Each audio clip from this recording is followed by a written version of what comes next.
Serilingampally BC JAC ఆధ్వర్యంలో Chandanagar BR Ambedkar గారి యొక్క విగ్రహం వద్ద మా యొక్క నిరసనను తెలియజేస్తూ బీసీ రిజర్వేషన్ వ్యతిరేకులకు సద్బుద్ధిని ప్రసాదించాలని చెప్పేసి డాక్టర్ బిఆర్ అంబేద్కర్ గారికి వినతి పత్రం కూడా ఇవ్వడం జరిగింది. ఎప్పుడైతే ఈ భారత రాజ్యాంగం రచించినటువంటి అంబేద్కర్ గారు కన్న కళలు ఈ దేశంలో అమలవుతున్నటువంటి విధానాలు ఇవి కావు. సమాజం అన్ని రకాలుగా అన్ని రంగాలలో సమానత్వాన్ని సాధించాలని చెప్పేసి అంబేద్కర్ గారు ఆ రోజు కళలుగాని రాజ్యాంగాన్ని రచించారు. రాజ్యాంగ ప్రాథమిక సూత్రాలకు అనుగుణంగానే మేమెంతో మాకు అంతా మా వాటా మాకు కావాలని చెప్పేసి మేము డిమాండ్ చేస్తూ ఉన్నాం.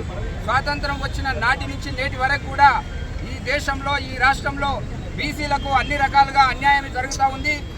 ఏదైతే ఒక సుప్రీంకోర్టు ఒక సందర్భంలో ఇచ్చినటువంటి జడ్జిమెంట్ను 50% సీలింగ్ అని చెప్పేసి అడ్డం పెట్టుకొని మరి కోన సెక్యులర్ వాదులు ఎవరైతే ఉన్నారో ఈరోజు ఈ దేశంలో అనేక మంది అడ్డంగా మాట్లాడుతున్నటువంటి సందర్భం మనం చూస్తూ ఉన్నాం.